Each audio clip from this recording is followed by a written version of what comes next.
Hello everyone, मैं आपकी commerce teacher Sonam Patel. आज मैं आपको व्यय के सिद्धांत के बारे में बता रही हूँ। हमारा चैप्टर चल रहा है व्यय और बचत। तो व्यय के सिद्धांत के बारे में आज हम पढ़ेंगे। तो स्टार्ट करते हैं हम अपना पॉइंट। कुछ व्यक्तियों का कहना है कि धन कमाना कठिन है, लेकिन इसको व्यय करना बहुत सरल है। जैसे कि आप जानते हैं कि धन कमाने के लिए हमें परिश्रम करना पड़ता है और व्यय करना उतना ही ईजी है। सुबह से शाम तक हमारे कई खर्चे होते हैं और हमारा जो धन कमाया हुआ होता है हम उसको व्यय बहुत ही ईजिली कर सकते हैं। लेकिन यहाँ पर कह रहे हैं कि वास्तविकता इसके ठीक विपरीत है। ठीक है, अपोजिट है। तो सच तो यह है कि आय कमाने की अपेक्षा उसको व्यय करना कहीं अधिक कठिन है। अब कैसे? बिना सोचे समझे खर्च करना आय का उचित उपयोग नहीं। उचित या विवेकपूर्ण व्यय वह होता है जिसे करने से मनुष्य को अधिकतम संतुष्टि प्राप्त होती है। अब देखिए इसमें कैसे हमें सोच समझकर खर्च करना चाहिए, तब वो हमारा अनुचित उपयोग नहीं होता है। ठीक है, अपनी जो हमारी ज़रूरत का सामान है हम वही खरीदें तो हमको संतुष्टि भी रहती है। ठीक, अब आगे देखते हैं। अधिकतम संतुष्टि का लक्ष्य प्राप्त करने के लिए व्यय के निम्नलिखित सिद्धांतों का हमें पालन करना चाहिए। वो कौन कौन से हैं? जैसे कि पहला है आपका आवश्यकताओं का सही ज्ञान होना चाहिए। ठीक है, इसमें यही मेन पॉइंट है और यही हमारे इसके प्रिंसिपल्स हैं। तो आवश्यकताओं का हमें सही ज्ञान होना चाहिए। सर्वप्रथम मनुष्य को यह ठीक ठाक ज्ञात होना चाहिए कि हमें किन किन वस्तुओं की आवश्यकता है। जैसे कि हम कहीं कोई खरीदारी करने जाते हैं तो ये नहीं है कि ऐसे ही चले गए बाज़ार में और कुछ भी हम उल्टा सीधा खरीद लाएं। तो देखिए सबसे पहले हमें अपनी एक लिस्ट बनानी चाहिए। आवश्यकताओं का हमारा सही ज्ञान होना चाहिए। हमको ये होना चाहिए हमें ज़रूरत का सामान क्या है हमें वही लाना चाहिए। ठीक है, नेक्स्ट पॉइंट है हमारा आवश्यकताओं की तीव्रता का ज्ञान होना चाहिए। ठीक है, सेकंड पॉइंट की हम यहाँ पर बात कर रहे हैं। तो आवश्यकताओं की तीव्रता का ज्ञान रहना चाहिए। कभी कभी मनुष्य कम आवश्यक वस्तुओं की खरीद कर लेता है, अतः आवश्यकता इस बात की है कि हमें आवश्यकता की तीव्रता का ज्ञान हो। ठीक, ये वही पॉइंट है आपका पहले वाला, सेम है से। तीसरा है माल परखने की योग्यता भी होनी चाहिए। देखिए जब आप बाज़ार में जाते हैं तो ये नहीं है, बाज़ार में सब तरह का सामान होता है, लेकिन हमको ये होना चाहिए, इतनी बुद्धिमत्ता होनी चाहिए और माल परखने की इतनी योग्यता होनी चाहिए हमारे अंदर कि माल अच्छा है, अच्छी क्वालिटी का है या नहीं है। कभी कभी को बहुत सी सुंदर जो वस्तुएं होती हैं ना, वो देखने में सुंदर लगती हैं, पैकेजिंग अच्छी रखते हैं मार्केट में आजकल, लेकिन अंदर से वो इतनी ख़राब निकलती है। तो हमें ध्यान रखना चाहिए इन बातों का। ठीक है, जैसे हम बाज़ार जाते हैं, सब्जियां लेते हैं, चेक करके लेते हैं कि सड़ी गली तो नहीं। इस तरीके से ही हमें माल परखने की योग्यता भी होनी चाहिए।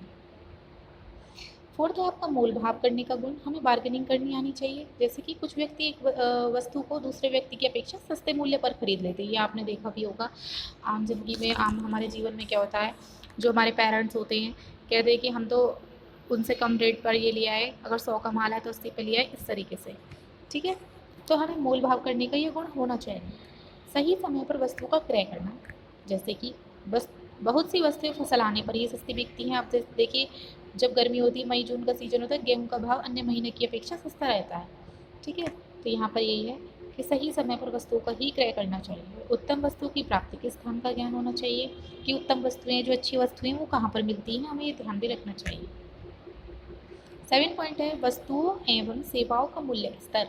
उपभोक्ताओं को व्यय करने से पहले वस्तुओं एवं सेवाओं के मूल्य स्तर का भी ध्यान रखना चाहिए। यदि महंगाई हो तो अधिक मात्रा में एवं अनावश्यक वस्तुएं नहीं खरीदनी चाहिए। अब देखिए बात करते हैं आपकी अपव्यय की। अपव्यय क्या होते हैं? जैसे कि आप बेमतलब के खर्चे कर लेते हैं, वो अपव्यय कहलाता है। अब देखिए कैसे कुछ व्यक्ति अपनी आय को खर्च करते समय व्यय के मूल सिद्धांतों को भूल जाते हैं। सिद्धांत कौन से? जो अभी हमने आपको ये प्रिंसिपल्स बताए हैं, ये हमें ध्यान रखना चाहिए अपनी, हमारे इन फ्यूचर ये बहुत काम आते हैं। ठीक है, अब देखते हैं कि क्या करते हैं कुछ लोग। क्या करते हैं, मनमाने ढंग से आरामदायक या विलासितापूर्ण वस्तुओं पर अपनी आय का अधिकांश भाग खर्च कर देते हैं। अतः उनको उनकी अनेक आवश्यकताएं पूरी तो होने से रह ही जाती हैं। इस प्रकार विवेकहीन या मनमाने ढंग से व्यय की जाने वाली क्या कहलाते हैं? अपव्यय कहलाते हैं। ठीक है, जैसे आपने देखा है आजकल शादी ब्याह में क्या होता है, दिखावा बहुत चल रहा है। तो उसमें क्या करते हैं, देखिए शादी नॉर्मल अपनी एक जितना सामर्थ्य है इंसान में उस हिसाब से भी कर सकता है और बहुत ज़्यादा चमक धमक भी कर सकते हैं उसमें, और काफ़ी खर्चा करते हैं अंधाधुंध। कोई कोई पड़ोसियों को नीचा दिखाने के लिए या अपने अड़ोस पड़ोस वाले को, अपने संग साथी वालों को कि हम इनसे ज़्यादा ऐसा लगा रहे हैं पैसा, काफ़ी सारी ऐसी चीज़ें होती हैं, जैसे शादी ब्याह में अधिकतर होता है, जन्म मरण में, किसी चीज़ में दिखावे पे आजकल बहुत ज़्यादा चल रहा है, तो हम ये क्या होता है, हमारा अपव्यय कहलाता है। अब देखिए यहाँ पर एक पॉइंट है कि व्यय अथवा हानिकारक विलासिताओं पर किए जाने वाला व्यय। आपको ये वाला जो पॉइंट है आपको बहुत इंपॉर्टेंट है, ध्यान रखें। व्यय अथवा हानिकारक विलासिताओं पर किए जाने वाला व्यय क्या कहलाता है? व्यय कहलाता है आपका अपव्यय। और अपव्यय के क्या उदाहरण हैं? देखिए अपव्यय के उदाहरण है, एक तो देखिए बचत। अब हम यहाँ पर बचत के बारे में ध्यान रखते हैं। देखिए मैं आपको थोड़ा सा पॉइंट पहले फिर से समझा देती हूँ कि अंधाधुंध व्यय पड़ोसियों को नीचे दिखाने के लिए किए जाने वाला व्यय, हानिकारक विलासितों पर किए जाने वाला व्यय क्या क्या अपव्यय होता है, ये अपव्यय के उदाहरण है। ठीक है, अब हम बात करते हैं बचत की। बचत देखिए हमें सबको पता है सेविंग्स कैसे करते हैं। प्रत्येक समझदार व्यक्ति क्या करता है, अपनी समस्त आय को वर्तमान आवश्यकताओं की पूर्ति पर व्यय नहीं करता। ठीक है, तो अभी तो अपने आय का एक निश्चित भाग भी भविष्य के लिए बचा के रख लेता है कि हमें आवश्यकताएं पड़ेंगी और हम बचा के रखें, जैसे बच्चों की शादी ब्याह के लिए, बीमारी के लिए, वृद्धावस्था के लिए। तो आय की इस बचे हुए भाग को हम क्या कहते हैं? बचत कहते हैं। और ये आपका बहुत ही इंपॉर्टेंट चैप्टर है और आपका पॉइंट इंपॉर्टेंट है, याद रखें कि भविष्य में हम जो हमारे आय का एक भाग बचा कर रख लेते हैं वो हमारा बचत कहलाता है। तो अर्थात बचत किसी मनुष्य की आय का वह ही भाग है जो भविष्य की आवश्यकताओं की संतुष्टि के लिए रखा जाता है या किसी उत्पादन कार्य में लगा दिया जाता है। आपको पता है पैसे कैसे बचाते हैं? आपके पेरेंट्स हैं, आप लोग हैं, इन फ्यूचर आप ही काफ़ी सारी जॉब्स करेंगे तो आप पैसा बचा के रखेंगे। अगर हाउसवाइफ हैं तो वो भी अपना पैसा बचा के रखती हैं कि हमें इन फ्यूचर बहुत से खर्चे हमारे घर के लिए या दैनिक कार्य के लिए ऐसे होते हैं, हमें बचा के रखनी चाहिए जो हमारे इन फ्यूचर काम आएंगे। तो हम कहाँ पर करते हैं अपना धन का जमा? जो धन हमारा जमा करते हैं हम करते हैं बैंक में, डाकखाने में, और काफ़ी सारी सेविंग्स के काफ़ी सारी ऐसी चीज़ें चल गई हैं जो हमारी सेविंग्स में हमारे धन रुपए पैसे को जमा करने के लिए होती हैं। ठीक है, अब देखते हैं बचत की विशेषताएं क्या होती हैं। बचत आय का एक महत्वपूर्ण अंग होती है। बचत करने से आय में क्या होती है? वृद्धि होती है। बचत आवश्यकता की संतुष्टि का प्रत्यक्ष रूप है। बचत का विनियोग अधिक कमाने के उद्देश्य से उत्पादन कार्यों में भी किया जाता है। बचत का उद्देश्य भावी आवश्यकताओं की संतुष्टि करना है और बचत पूंजी निर्माण का एक स्रोत है। अब देखते हैं इसके महत्व और उद्देश्य। देखिए एक तो ये व्यक्तिगत है और आपके एक सामाजिक है। ठीक है, व्यक्तिगत में देखिए संकट का सामना करने की सामर्थ्य हो जाती है, जैसे बीमारी के लिए, परिवार के दायित्वों को निभाने के लिए हो जाता है, जैसे बच्चों की शिक्षा, विवाह संस्कार आदि, वही सारे पॉइंट हैं आपके। आश्रितों का पालन पोषण, ठीक, सामाजिक प्रतिष्ठा के लिए, उच्च पद प्राप्त करने के लिए, वृद्धावस्था का सहारा हो जाता है। जो हमारे जब बुजुर्ग हो जाते हैं देखिए उनके काम तो करा ही नहीं जाता है, तो हम इसलिए अपने वृद्धावस्था के लिए अपनी बचत करके रखते हैं। तो वृद्धावस्था के समय अपने आश्रितों के जीवन निर्वाह के लिए, ठीक है, आय में वृद्धि के लिए। देखिए अपनी आय में वृद्धि है तो ब्याज कमाने के लिए, ठीक है, जो हमारे जब हम अपना कोई सेविंग्स रखते हैं तो देखिए हमारा उसमें क्या होता है, बैंक में या हमारे इसमें हमारा जो रुपया पैसा होता है उस पर हमें इंटरेस्ट मिलता है। ठीक है, मितव्ययिता, अनावश्यक व्ययों पर नियंत्रण के लिए।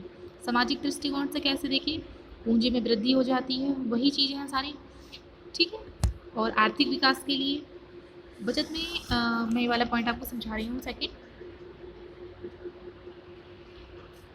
बचत से पूंजी निर्माण होता है तथा पूंजी निर्माण से ही आर्थिक विकास एवं रोजगार के अवसरों में वृद्धि होती है। अर्थव्यवस्था भी गतिशील हो जाती है, इस प्रकार राष्ट्रीय आय में भी वृद्धि होती है। और राष्ट्र का शक्तिशाली होना कैसे? देखिए जब बचत होगी तो बचत से ही क्या होगा, देश का आर्थिक विकास होता है, जिससे उसकी राजनीतिक और सैनिक शक्ति भी वृद्धि होती है। आजकल आर्थिक दृष्टि से संपन्न देश ही शक्तिशाली राष्ट्र माने जाते हैं और इसका एक उदाहरण है अमेरिका। ठीक है, तो बचत करना बहुत ही इम्पोर्टेंट है। तो और देखिए चाहे वो लड़का हो या लड़की हो, हमारे दैनिक जीवन में जो बचत है इन फ्यूचर हमें काम ही आता है। आपकी जब आप बचत करके रखेंगे तो इन फ्यूचर आपको, जैसे अभी आप स्टूडेंट लाइफ में हैं तो अपने आपकी जो पॉकेट मनी मिलती है उसको बचा के रखेंगे तो आपके स्टेशनरी का सामान है, बुक्स वगैरह हैं, ठीक है, और आपके स्कूल का फ़ीस है, ऐसे काफ़ी सारी चीज़ें होती हैं। आपके कपड़ों में काफ़ी सारी चीज़ें दैनिक जीवन की ऐसी होती हैं जो आप बचा के रखेंगे और आपको इन फ्यूचर काम आती है। ठीक है, तो आज हमने इस पॉइंट्स के बारे में जाना है और नेक्स्ट वीडियो में आपको मैं इसके आगे चैप्टर समझा दूँगी, और अगर किसी को इसमें पॉइंट समझ में नहीं आता है तो आप मेरे से पूछ सकते हैं। ओके।